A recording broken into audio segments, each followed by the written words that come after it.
গোলাঘাটত আকৰ্ষণীয় হৈ পৰিছে ৰাজনৈতিক দৃশ্যপট। গোলাঘাটৰ কংগ্ৰেছ বিধায়িকা অজন্তা নেওগে বিজেপি গমনৰ বাবে গুণাগঠা কৰি থকাৰ সময়তে বিজেপি কৰ্মীসকলৰ তীব্ৰ প্ৰতিৰোধৰ সন্মুখীন হৈছে। বিধায়িকা অজন্তা নেওগৰ বিৰুদ্ধে প্ৰতিকৃতি দাহেৰে জোৰ সমদল বাহিৰ কৰিলে বিজেপিৰ তৃণমূল কৰ্মীয়ে। কিন্তু কিয় এই প্ৰতিবাদ? চাওক মেৰাপানী নিউজ নেটৱৰ্কৰ এই বিশেষ প্ৰতিবেদন।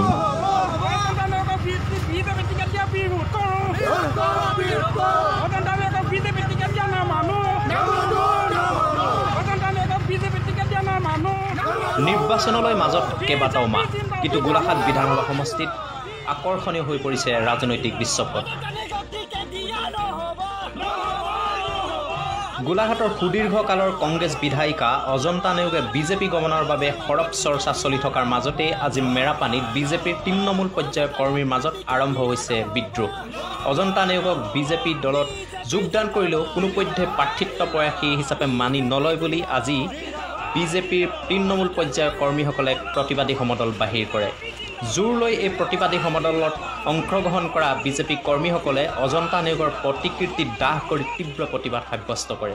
বিজেপি কৰ্মীসকলে কয়, 2021 চনৰ নিৰ্বাচনত গোলাঘাট সমষ্টিত পৰাজয়ৰ আশংকা কৰি অজন্তা নেওগে কংগ্ৰেছ চৰকাৰৰ আমোলত সংঘটিত কৰা কেলেংকাৰীৰ ফাইল খোলাৰ ভয়তে বিজেপিলৈ গমনৰ চেষ্টা চলোৱা বুলি কটাক্ষ কৰে প্ৰতিবাদী বিজেপি কৰ্মীসকলে। সম্প্ৰতি এই প্ৰতিবাদৰ পাছতেই অজন্তা নেওগৰ বিজেপি যাত্ৰা যে সুখকৰ নহ'ব সেই কথা স্পষ্ট হৈ পৰিছে।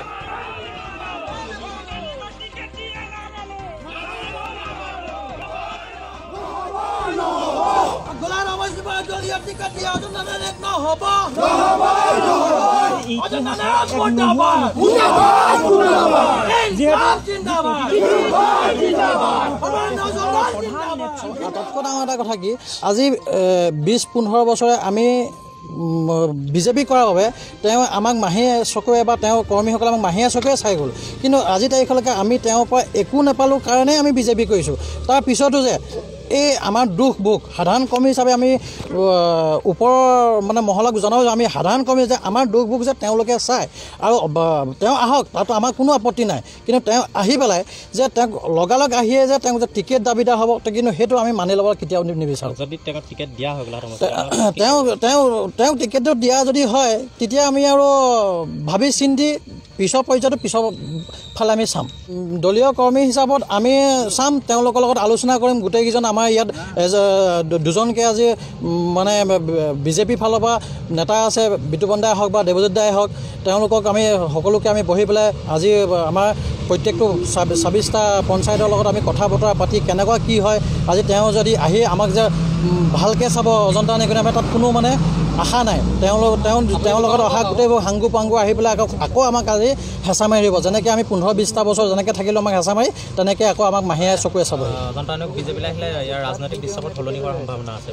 হয়, এইটো সম্পূৰ্ণভাৱে ৰাজনৈতিকটো সলনি হ'ব। আমাৰ দলত যোন ব্যক্তিয়ে আহক লাগিলে, আমাৰ দৰ্জা খোলা আছে বিজেপিত। কিন্তু তেওঁক যদি আমাৰ ৰাজ্যৰ প্ৰতিনিধিসকলে বা দায়িত্বত থকা সন্মানীয় ব্যক্তিসকলে যদি তেওঁক যদি প্ৰতিনিধি হিচাপে যদি দায়িত্ব দিয়ে, কিন্তু আমি তাত কেহানিও মান্তি নহওঁ। আৰু এইটো আজিৰ দিনত আমি সুকীয়া হিচাপে একদম 100% হিচাপে আমি কৈছোঁ যে আমি বিধানসভা আমাৰ দলীয় টিকেট আমাৰ বিজেপি প্ৰতিনিধিক দিব লাগিব, লাগিলে যাকে নিদিয়ক আমি মানিম। কিন্তু অজন্তা নেওগক যদি টিকেট দিয়ে আমি কোনো কাৰণত আমি নামানো। সেইটো কাৰণে আমি আজি এই প্ৰতিবাদী কাৰ্যসূচী আমি লৈছোঁ আৰু অজন্তা নেওগক আমি দলীয় হিচাপে আমি আদৰণি জনাম, দলীয়ত আমি যোগদান কৰাত আমি আদৰণি জনাম। কিন্তু তেওঁক দলীয় টিকেট দিয়াত আমি বিৰোধ সম্পূৰ্ণ 100% হিচাপে আমি গান্তি দিছোঁ যে তাত আমি বিৰোধ কৰিছোঁ। তাক আমি কেহানিও আমি মানি নলওঁ। জনতা পাৰ্টি আমাৰ তৃণমূল কৰ্মী হিচাপে আজি আমি প্ৰতিবাদ কৰিব লগা হৈছে যে অজন্তা নেওগৰ বিজেপি গমনক লৈ অজন্তা নেওগৰ ভৰিৰ মাটি নাইকিয়া হোৱাৰ কাৰণে তেখেতে নিজৰ যিখিনি আগত 15 বছৰ ৰাজত্বকালত মন্ত্ৰী, কেবিনেট মন্ত্ৰী হিচাপে থাকোঁতে তেওঁ সমাজ কল্যাণ বিভাগতো হয়তো দুৰ্নীতি তেখেতৰ সুমান পোৱা গৈছিলে। হয়তো তেখেতে ভাৰতীয় জনতা পাৰ্টিত নিজৰ গাদীটো অটুট ৰাখিবলৈ হয়তো নিজৰ গাদীখন স্বাৰ্থতে ভাৰতীয় জনতা পাৰ্টিলৈ আহিছে। কিন্তু এটা আমি তেখেতক আমি সন্মান জনাইছোঁ যে দললৈ এজন সাধাৰণ কাৰ্যকৰ্তা হিচাপে তেখেতে দলৰ নিষ্ঠাবান কৰ্মী হিচাপে তেখেতে 1 বছৰ 2 বছৰ কাম কৰক, তেতিয়া আমি নিশ্চয় তেখেতকো আমি গ্ৰহণ কৰি ল'ম। কিন্তু তেখেতে এটা দলৰ পৰা এটা যদি ভাৰতীয় জনতা পাৰ্টি সিমান শক্তিশালী দলত আজি গোলাঘাট সমষ্টিটো আমাৰ শক্তিশালী স্থিতিত আছে, তেওঁ হাৰিম বুলিয়ে তেওঁ নিজৰ আমাৰ ভাৰতীয় জনতা পাৰ্টিৰ প্ৰতিনিধিত্বৰ লগত হাৰিম বুলিয়ে তেখেতে আমাৰ দলত যোগদান কৰিব বিচাৰিছে।